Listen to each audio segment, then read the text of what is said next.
Okay, we need to talk today because there's something that's happening to women in their 40s and 50s that no one really warns us about. And I'm not talking about hot flashes, metabolism shifts. And I'm not talking about the fact that you feel like you've been hit by a Mack truck after a glass of wine or two.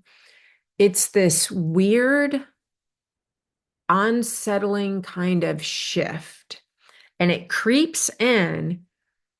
And when you realize it, you realize you've spent years, or for most of us, actually, you've spent decades being what everyone else wants you to be. And now you kind of wake up in your 40s and 50s. It happened to me in my early 40s, and you're not even sure who you are outside of that anymore. And maybe that should be a good thing, right? But it feels so uncomfortable.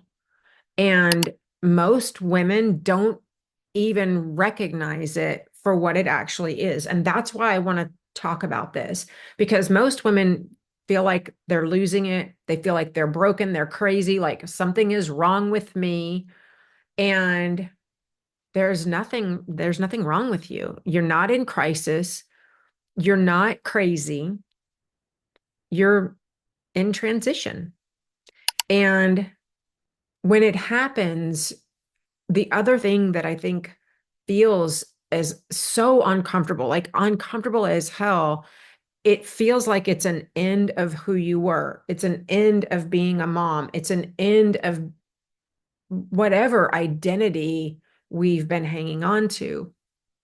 And the reality is, this is actually the beginning. It's not an end, it's more of a beginning of who you have always been and who you can be. And so that's what I want to get into today. I know this is kind of, it's heavier than other episodes, but there's a reason why we feel like we're losing ourselves without even realizing it. And so if you feel like you're lost, you're in your 40s, you're in your 50s, and you're feeling that uncomfortable, like identity crisis feeling that I'm describing, you need to know this is not happening because you're weak. It's happening. There's a biological reason for it. Okay. You were wired for this to happen. So let me kind of back up and explain for just a minute. I'm not going to get too sciencey here, but when we hit puberty, our estrogen starts to increase. And that hormone, while we think of it as a sex hormone, it does more than just kickstart our periods and, I don't give us PMS and make us moody. It actually restructures how our brains work. And one of the biggest changes, and biologically, a lot of people will have their reasons for why this happens and connect it to religious beliefs and whatnot. But the biggest change that happens is we become more attuned to relationships. Our brains start firing more between the left and the right hemispheres. So we get better at doing things like reading emotions. We get better at anticipating other people's needs. We get better on picking up on those kind of like unspoken cues, right? Like you might think of this as your mothering instincts, right? We become wired to connect and to nurture when this happens. And that's not a bad thing. Don't get me wrong. I'm not saying this is a bad thing. I just kind of want to explain it. And in fact, it's not bad at all. It's one of the reasons that we're incredible leaders, we're incredible parents, we're amazing friends. But the flip side of that is that we start prioritizing other people's needs over our own. And it's not like, okay, you go to bed one night and dramatically overnight your brain shifts and you wake up this different person. It happens in a bunch of tiny, millions of tiny ways. You start to, for example, maybe push down your own feelings because you don't want to rock the boat. Ever done that? Right? You you put your goals kind of like on the back burner on hold because someone else needs you first. You stop thinking about and asking yourself like what is it that I want? What and instead you're like, what does everybody else need?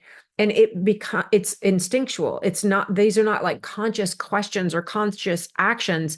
It happens as biologically and chemically we change.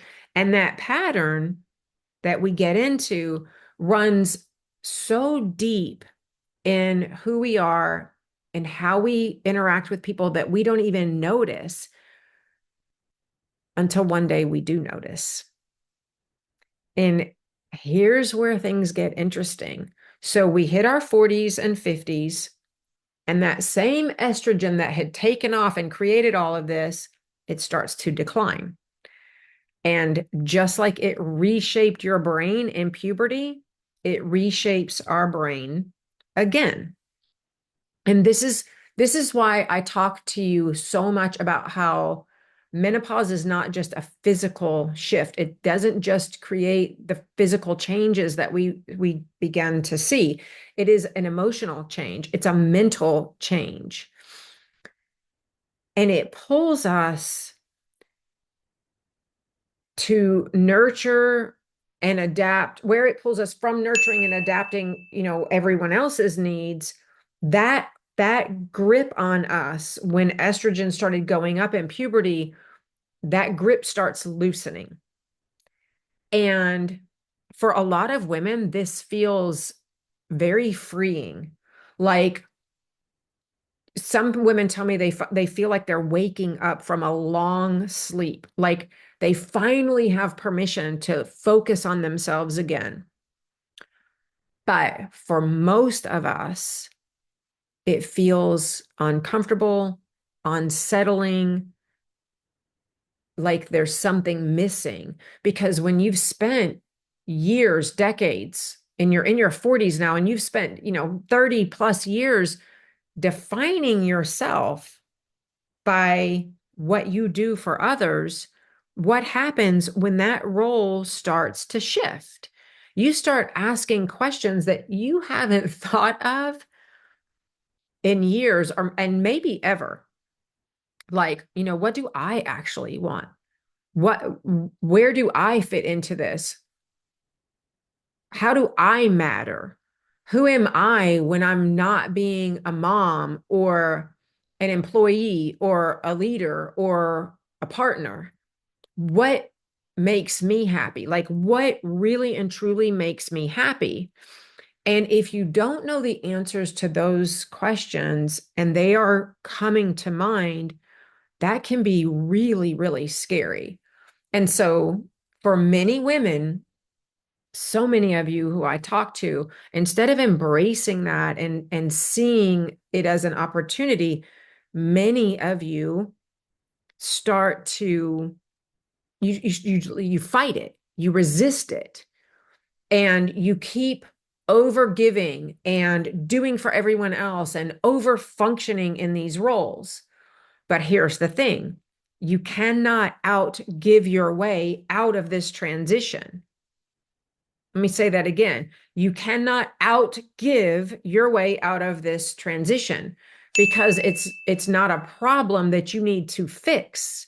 It's an evolution that is natural, and it is going to happen. And so if you're sitting there thinking like, damn, that's me, that's what's happening to me, like you feel this shift happening, but you don't know what to do with it, or you don't know what to do about it, I want to talk about that, because you don't have to go out and burn your life down to manage this. You don't have to go out and make some, big announcement that you're having a midlife crisis or you're on a quest to find yourself. You don't have to go, I don't know, you don't have to go on some eat, pray, love journey, right? You just have to start choosing yourself more. And I don't mean to say that and sound like, some woo guru. I don't mean for that to sound vague, like, oh, you need to embark on a self-love or a self-care journey that, involves bubble baths and candles. When I say you have to start choosing yourself, I'm talking about doing things to help rewire the way you think about your own needs. And here are some ways that you can start doing that. Here are some things, here's how that might look or sound, right? So start asking yourself, what is it that I want?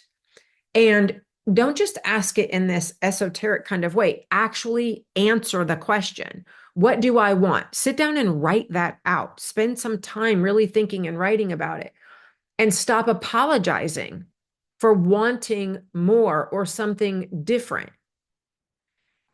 And then make one just small decision that is just for you. So if you're still here listening to this, that means that something that I said hit home. You can relate to this in some way. I don't know, maybe you're relieved. Maybe this whole discussion made you uncomfortable. Maybe you feel seen and heard for the very first time in a very long time. Whatever it is, I don't want you to ignore that, because if you're feeling this kind of a shift, it means that something inside of you is actually ready. And it's not ready to end anything. It's ready for you to start seeing the beginning of you again. And it's not something to fear. It's something to actually embrace and step into. I really hope this hit home for you today. Again, I didn't mean for this to be like a woo-woo discussion, but I've done years and years of, discovery and exploring, and then talking to other women and finding patterns in the science for why this all actually happens. And I just want to share with you, because we don't talk about this enough. I think we've gotten better in the last few years about talking about menopause as it relates to, the hot flashes and the weight gain and the brain fog even. And so that's becoming a little more accepted for us to talk about. But the really meaningful stuff in terms of, who we are, what makes us happy, how our roles change at this point, and the science behind that, because it's not, hysterics. It's not crazy. It's none of those things. There are scientific reasons for why this is happening. And it's happening to us on such a deep emotional, psychological level that I don't think we're going there yet. I don't think we're having those conversations yet. And that's where the real meaning happens. So much more than the size of our genes. While that helps and can make us more comfortable in our physical skin, we've got to start talking about these components of menopause so that we can become comfortable in our own emotions, in our own brains, in our own mindset, in who we are in this next half of our lives. So thanks for being here with me today, and I'll see you right back here next time.